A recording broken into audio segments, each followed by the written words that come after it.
The night is still, too still. An eerie calm blankets the streets, as if the world is holding its breath.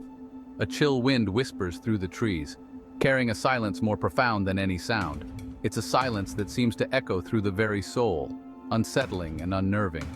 It's the kind of silence that presses in, heavy and expectant, as if the world itself is holding its breath, waiting for something to happen, something ominous. We've all felt it. That primal unease that whispers of unseen dangers lurking just beyond the reach of the streetlights. It's a feeling that sends shivers down your spine, making you glance over your shoulder.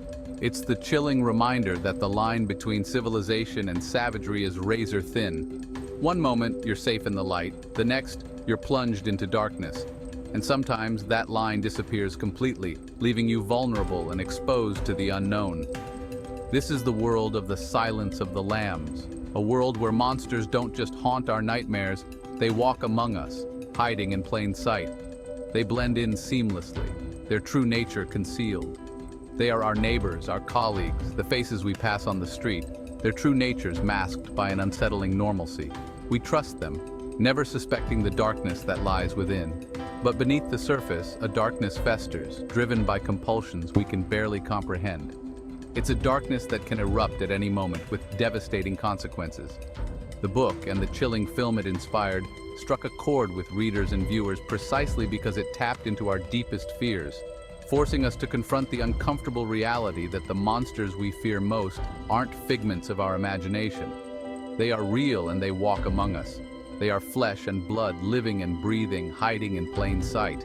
And they are all too real, their presence a constant reminder of the fragility of our safety. This is not just a story, it's a stark warning, a glimpse into the darkest recesses of the human psyche. It's a glimpse into the darkest recesses of the human psyche, a chilling exploration of the evil that men do. It's a reminder that the line between good and evil is often blurred. And as we delve deeper into the true stories that inspired The Silence of the Lambs, we'll discover that sometimes the truth is far more terrifying than fiction. The real-life horrors that inspired the story are a testament to the darkness that can reside within the human heart. The character of Hannibal Lecter, the brilliant but utterly depraved cannibalistic psychiatrist, is the stuff of nightmares. His chilling presence and calculated demeanor have left an indelible mark on the world of fiction and horror. He is both captivating and repulsive, a monster cloaked in an air of sophisticated charm. His ability to blend into society while harboring such dark desires makes him all the more terrifying. But as terrifying as Lecter is, his character is rooted in a chilling truth. Monsters do exist, and they often hide behind masks of normalcy. They walk among us, unnoticed, until their true nature is revealed. While Lecter himself is a fictional creation, his character was inspired by a composite of real-life individuals, men whose crimes shocked and horrified the world. These real-life figures serve as a grim reminder of the potential for evil that lies within humanity. One such figure was Ted Bundy, the infamous serial killer who preyed on young women in the 1970s. His charm and good looks masked a sinister intent, allowing him to lure his victims with ease. Like Lecter, Bundy was known for his charisma and deceptive charm, traits that allowed him to gain the trust of his victims before he brutally murdered them. His ability to manipulate and deceive was a key factor in his deadly success. Another source of inspiration for Lecter was Ed Gein, the notorious Wisconsin murderer whose grotesque crimes inspired numerous books and films, including Psycho and the Texas Chainsaw Massacre. Gein's actions were a horrifying blend of madness and macabre creativity. Gein, like Lecter, was fascinated by anatomy and had a macabre interest in human remains. His obsession with the human body led him down a dark path of grave robbing and murder.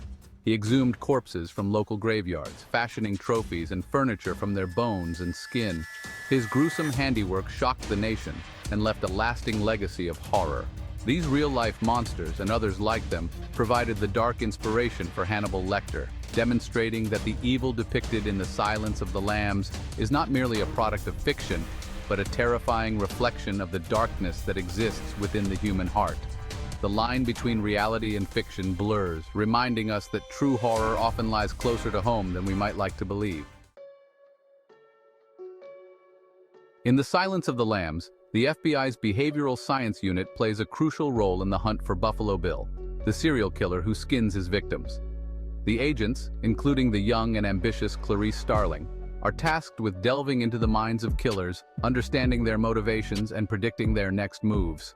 This fictional depiction of the FBI's profiling unit is deeply rooted in reality. In the 1970s, the FBI established the Behavioral Science Unit at Quantico, Virginia, with the goal of studying the psychology of violent crime. Agents like John Douglas, Robert Ressler, and Roy Hazelwood pioneered the field of criminal profiling, interviewing notorious serial killers like Ted Bundy, Edmund Kemper, and Charles Manson in an attempt to understand the motivations and behavioral patterns of these predators. These pioneering agents, like their fictional counterparts in The Silence of the Lambs, were tasked with entering the darkest corners of the criminal mind, confronting evil face to face in order to stop it. Their groundbreaking work revolutionized law enforcement's approach to investigating violent crime, and their insights into the minds of serial killers continue to inform criminal profiling techniques today. The Silence of the Lambs doesn't shy away from the gruesome details of Buffalo Bill's crimes. The film delves deep into the macabre, painting a vivid picture of his horrifying acts. He meticulously skins his victims, preserving their hides as trophies of his twisted desires. Each piece of skin is carefully removed, treated, and stored, a testament to his meticulous and deranged nature. While this detail may seem like the product of a writer's dark imagination, it's actually grounded in the chilling reality of real-life serial killers. The film's portrayal is disturbingly accurate, reflecting the true horrors that have occurred. Ed Gein, one of the inspirations for Hannibal Lecter, was known to skin his victims, fashioning masks, clothing, and even lampshades from their remains. His home was a house of horrors filled with macabre artifacts made from human skin. His gruesome acts were driven by a warped desire to transform himself, to literally wear the skin of his victims. This grotesque transformation was his way of connecting with his deceased mother, whom he idolized. Similarly, other serial killers have exhibited a macabre fascination with human skin. This obsession is not isolated to one individual, but is a recurring theme among the most depraved minds. Ted Bundy kept locks of hair from his victims as souvenirs, a chilling reminder of his conquests. Each lock of hair was a trophy, a symbol of his control and power over his victims. While Jeffrey Dahmer attempted to preserve the bodies of his victims, driven by a desire to keep them as possessions. His apartment was a chamber of horrors, filled with preserved remains and gruesome mementos. These real-life cases, as disturbing as they are, demonstrate that the horrifying details in The Silence of the Lambs are not mere sensationalism. They are rooted in the dark reality of human nature, a reflection of the depths of depravity that some individuals can reach. They are reflections of the very real depravity that exists within the human psyche, a chilling reminder that the line between reality and nightmare can be terrifyingly thin. The film serves as a stark reminder of the horrors that lurk in the shadows of the human mind.